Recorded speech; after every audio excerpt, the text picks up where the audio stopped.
Tonight, we have contacted former President Trump, and he has agreed to participate in a victim interview. as the FBI prepares to interview the Republican nominee, senators grill officials from the Secret Service and FBI about the Trump assassination attempt.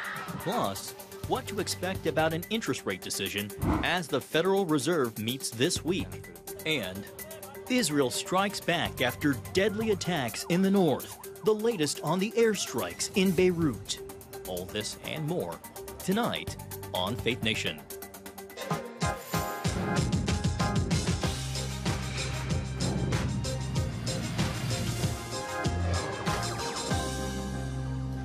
Israel fires back at Hezbollah as the region teeters toward a broader war. Welcome to Faith Nation from the CBN News Washington Bureau. I'm John Jessup. Well, escalating tension on both sides of the border between Israel and Lebanon in an apparent act of retaliation, the Israeli military hit the Lebanese capital of Beirut. The strike coming days after a deadly rocket attack from Lebanon that killed 12 young Israelis. CBN Washington correspondent Michelle London joins us now with new details. Michelle. John, the Israeli military says it targeted the Hezbollah commander, who they believe was behind Saturday's deadly rocket strike. Tonight, there are conflicting reports on his condition. So far, we've learned several buildings were damaged in Tuesday's airstrikes, and at least one person confirmed killed. This comes as an Israeli man was killed overnight after a deadly rocket was reportedly fired from Lebanon into northern Israel. After Saturday's deadly attack on a soccer field in Israeli-controlled Golan Heights left 12 young people dead, Prime Minister Benjamin Netanyahu promised that Hezbollah would pay the full price for the lives lost in Saturday's attack. But White House officials warned retaliations like today's explosion could lead to a full-on war. Israel will do what it needs to defend itself, and it's demonstrated that time and again. We've committed to helping Israel defend itself for whatever it takes, and certainly that's not a scenario that we'd like to see occur. The Hezbollah commander was also wanted by the U.S. for playing a key role in the 1983 bombing of a Marine Corps barracks in Beirut, Lebanon, which killed 241 American soldiers. John? All right, Michelle London reporting. Thanks so much, Michelle, and welcome to the team. Well, joining us now is Richard Goldberg, Senior Advisor at the Foundation for Defense of Democracies. Richard, welcome to you. So this appeared to be a targeted strike against a high-ranking Hezbollah commander, which Israel believes is responsible for Saturday's attack, though Hezbollah denies any involvement. Richard, do you expect there will be more retaliation? Is this just the opening gambit from Israel?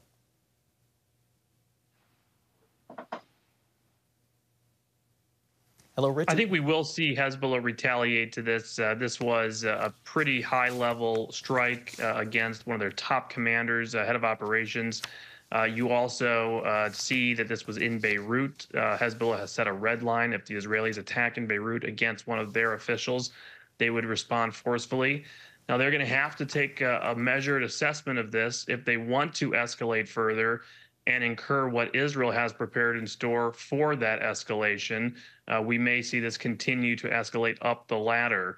I will say this, there are 241 American families tonight who have been delivered some bit of justice if we get final confirmation that this person who killed their loved ones in 1983 has been sent back underground to ensure that he is not able to kill any more Americans or Israelis. So along those lines, the man Israel targeted has been on the U.S. wanted list for quite some time. Can you talk about his role within the Hezbollah terrorist organizational structure? Yeah, he's being described as either the chief of staff or the head of operations. Some people are saying number 2, number 3 in the organization. I think you would view this person as somebody who is chiefly responsible for all the offensive moves that Hezbollah is orchestrating in front of us over the last 9+ months, the Qasem Soleimani, if you will, for Hezbollah. So this is a major asset. It's a major win for Israel in getting this person off the battlefield. But let's not overstate what this is. There's a lot of other commanders who can take his place. Hezbollah still has 200,000 rockets, missiles, drones, and other advanced capabilities pointed at Israel, just the north there. This is still a massive threat coordinated with Iran and all the other fronts that keep attacking Israel at Tehran's direction. So this is it's a big strike for Israel, but now we wait to see how Hezbollah responds. You just mentioned earlier that Hezbollah has promised to respond forcefully, but trying to determine whether they're going to escalate. So two-part question. How do you think Hezbollah will respond? And then secondly, do you think there's any chance Iran could get directly involved, further escalating tensions? We have seen Iran get involved before. Obviously, we saw that direct ballistic missile and cruise missile strike a couple months ago on a late Saturday night, sending 120 ballistic missiles, 30 to 40 cruise missiles over to Israel. So, and the Americans have actually warned the Israelis that if they escalate against Hezbollah, we could see Iran enter the battlefield. So I think that's taken into the calculation here, and certainly U.S. forces are on standby to help defend Israel should there be another attack from Iran. Hezbollah, for its part, has a lot of capabilities it could demonstrate that it has not yet. They have precision-guided munitions. They have short-range ballistic missiles provided by Iran. So we'll see. Do they opt for something symbolic and showing a capability they haven't shown before, or do they actually want to unleash on a major city and cause more destruction? Richard Goldberg with the Foundation for Defense of Democracy, so much appreciate your time and your insights tonight. You bet. Well, we are learning more about the failures of the Secret Service in the assassination attempt of former President Donald Trump. The agency's acting director told lawmakers at the U.S. Capitol today that he cannot defend why the roof the gunman accessed had not been secured. The new details come a day after the FBI revealed the gunman searched for information on other mass casualties, as well as current and former American presidents. CBN Washington correspondent Tara Mergener has more. Senate lawmakers pressed key players overseeing the protection of former President Trump as to why there are so few answers about oversights leading up to the failed assassination attempt. In this latest hearing, the FBI's number 2 person told lawmakers the Secret Service failed, not local law enforcement. So help you God. Testifying before 2 Senate committees, Acting Secret Service Director Ronald Rowe had this to say after traveling to the rally site in Butler, Pennsylvania. I went to the roof of the AGR building where the assailant fired shots, and I laid in a prone position to evaluate his line of sight. What I saw made me ashamed. Rowe's statement is the agency's most direct admission of guilt since the July 13th shooting. As a career law enforcement officer and a 25-year veteran with the Secret Service, I cannot defend why that roof was not better secured. Rowe took over following Director Kimberly Cheadle's resignation after she refused to answer questions about communication failures during a House hearing. Your obfuscating today is shameful. Tuesday, Rowe also said a social media account believed to be associated with shooter Thomas Crooks espoused political violence, anti-Semitic ideas, and also detailed the failure of a drone detection system used by his agency before Crooks began firing at Trump. The Secret Service is negligent, incompetent, and there's a cultural failure within their organization. In short, it's a dysfunctional organization. The local SWAT team that played a pivotal role that day is speaking out about what went wrong. He was looking up and down the building and just wandering around, and it just seemed out of place. It's unclear if that information reached Trump's Secret Service detail, and the locals complained they had no contact or preparation prior to the rally. We were supposed to get a face-to-face briefing with the Secret Service snipers whenever they arrived, and that never happened. Monday night, Trump defended the Secret Service agents protecting him while also insisting someone should have been on the roof and that communication with local police should have been better. Trump has agreed to be interviewed by FBI agents and expects that to take place on Thursday. In Washington, Tara Mergener, CBN News. All right, thank you, Tara. Well, turning now to the race for the White House. Vice President Kamala Harris trying to turn her momentum into votes, making abortion a key campaign issue. She stumps in Atlanta, Georgia tonight, one of several battleground states she's expected to tour in the coming days. Meanwhile, the Trump campaign continues to paint Harris as the face of the border crisis. And tonight, it's still unclear whether Mr. Trump will agree to debate her before the election.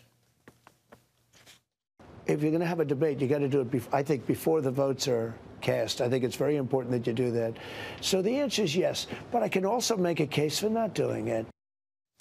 Meanwhile, Arizona voters are casting ballots in today's state primary. They'll finalize the matchup in a heated Senate contest and other congressional races that could tip the balance of power on Capitol Hill.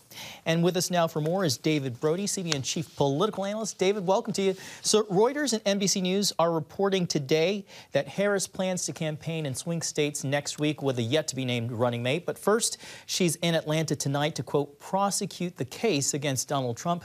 David, your thoughts on the latest in campaign 2024? Well, a couple of things. First of all, Kamala Harris, one of her strengths is prosecuting granular details of specific policy issues. So obviously, she'll be doing that, and it'll be on display in Georgia tonight. What's interesting here is that Georgia is really a must-have state for the Harris campaign because, look, there's a chance they could lose 2 out of 3 Rust Belt states, Michigan, Wisconsin, Pennsylvania, 2 of those 3. If they lose 2 of the 3, they've got to win Arizona and Georgia. So if they lose Arizona and Georgia, they're in a bunch of trouble. That is probably where they need to focus. We hear a lot of talk about the Rust Belt. Yeah, they need to win the Rust Belt, but they can afford to lose at least one state in the Rust Belt if they can pick up Arizona and Georgia. That's key. That's why she's there in Georgia tonight. David, the question, will he or won't he? We just played sound with former President Donald Trump. He's appearing to give himself some room to refuse a debate with Vice President Harris. So what does he gain and what does he possibly lose sharing a stage with Vice President Harris? Well, instead of playing the gain and lose question, if you will, let me just cut right to the chase. Yes, he's going to debate her. Of course he will. I mean, Donald Trump doesn't like any sort of headline or narrative that he's shrinking away from any sort of challenge. So that won't happen. So bottom line is, yes, he will debate her. Is there an argument to not debate her? Sure. I mean, he can basically say, look, she's a new candidate and everything we need to know about her, we already know. But I don't think that's going to fly. I think there'll be a debate and he'll be on that debate stage. So Republicans hope to flip control of the Senate come November. One place they might be able to do that is Arizona, a place that you just mentioned earlier, which has a primary today. Kari Lake and her main opponent, Sheriff Mark Lamb, will face off against the Democratic candidate who appears to be Ruben Gallego. And then there's the tale of 2 Trump endorsements in Arizona's 8th district. David, what will you be watching for tonight in Arizona? Well, you're right, John. It's that 8th district in Arizona. It's this congressional race. Blake Masters, the Republican, endorsed by Trump. Abe Hamida,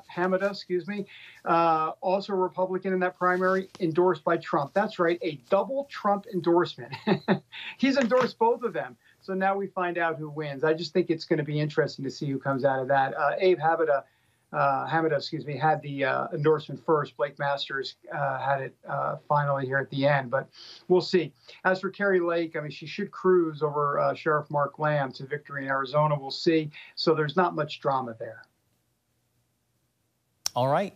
David Brody, keep him busy on the campaign trail with Campaign 2024. We thank you so much for your time and your analysis tonight.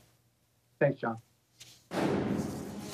Coming up, the latest on the battle against inflation and what it could mean for your wallet when Faith Nation returns.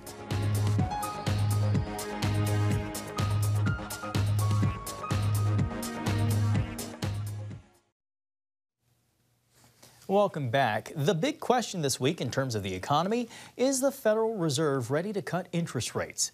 The central bank is meeting to assess whether the economy is on track for a rate cut.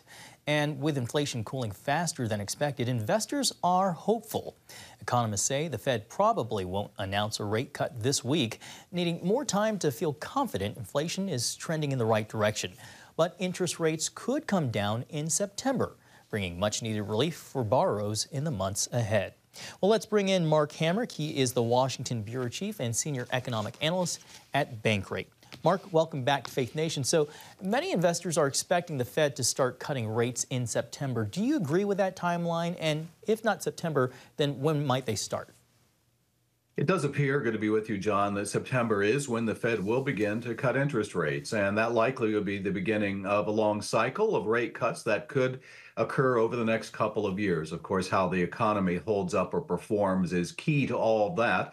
And in the near term, I would say these rate reductions are going to be very incremental or modest. And so it won't be that borrowing becomes significantly less costly than it is right now.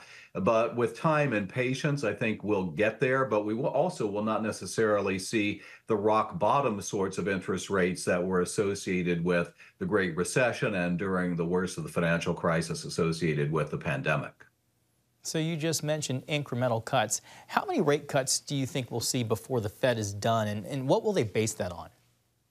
Well, the Fed's own projection indicates that essentially going down from just over 5%, the rates would level off just above the 3% range. Now, that measurement doesn't mean much to most Americans because that's the benchmark rate that the Fed adjusts itself. But what that does indicate is that we'll have a significant loosening of monetary policy over the next couple of years, if indeed that materializes. And there's a lot of risk around that kind of a projection. But, you know, it could translate to something like, let's say right now, 30-year fixed rate mortgage is just under 7%.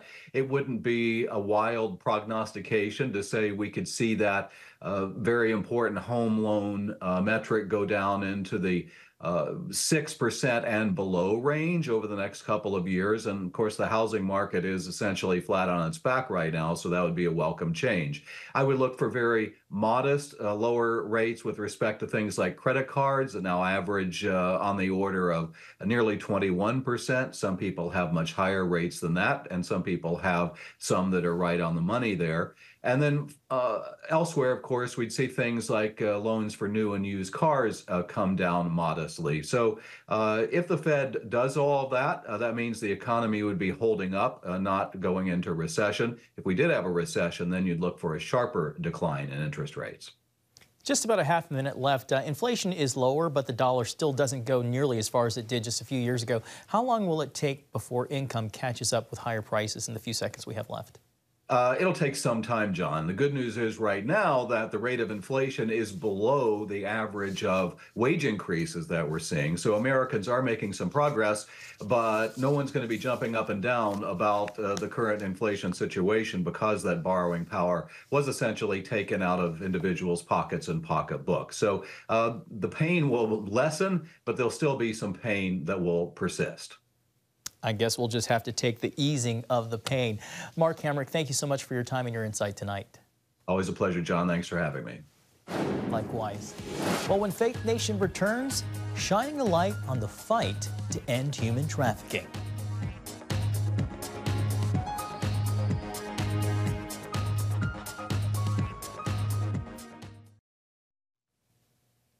Welcome back. Today, the United Nations shines a light on human trafficking with a special emphasis on the most vulnerable of victims.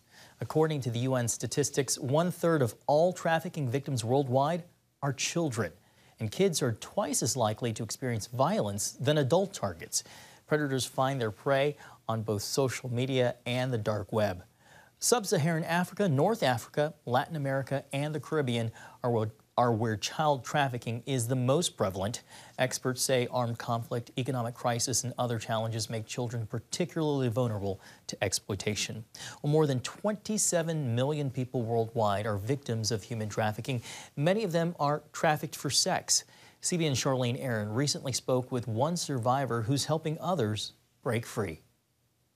Amber Love comes from a long, sad line of trafficking survivors. My birth mother was trafficked by her mother, and my grandmother was also trafficked as well. Love recently shared her story on CBN's Prayer Link, including details of childhood sexual abuse, abandonment, and how at 18 she found herself being groomed for sex. I remember the first encounter that I had being exploited was with a 38-year-old man who was providing me shelter and a place to stay, but it required that I wait for him in his bed. Wow. And because I had nowhere to go or no idea what to do or how to survive, I did those things for a while. And what I found out was that when I decided I don't want to do this anymore, there's got to be another way, I found myself homeless again. And that led to 9 months of being trafficked for sex, years of trauma and drug addiction. I remember being in a hospital because my kidneys were failing. I remember hearing the doctor say, I can't believe she woke up. And I prayed one of those prayers that's, God, if you, I will, right? And I gave him a bunch of stipulations that I didn't think he could possibly do.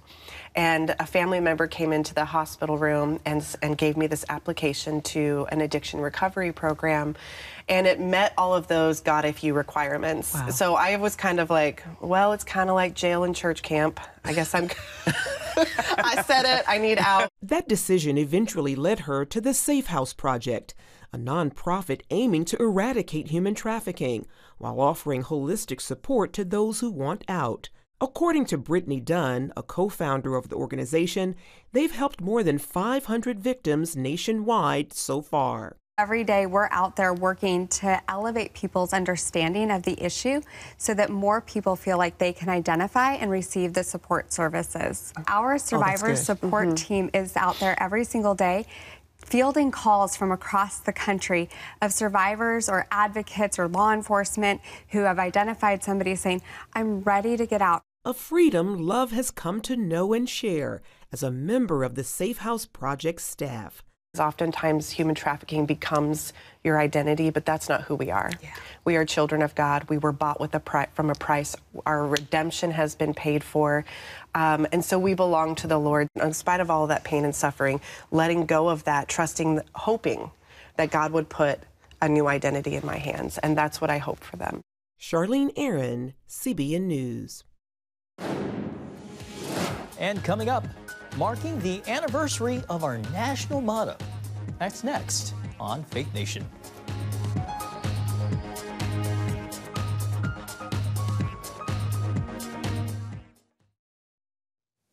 And finally tonight, it's so ingrained, you think America's national motto has been around since its founding. But it was actually this day in 1956 that President Dwight Eisenhower signed a bill into law declaring "In God We Trust" as the nation's official motto. It replaced the earlier unofficial Latin motto, E Pluribus Unum, which stands for out of many, one. The law passed unanimously by Congress, requiring the phrase to be printed on all U.S. paper currency in capital letters.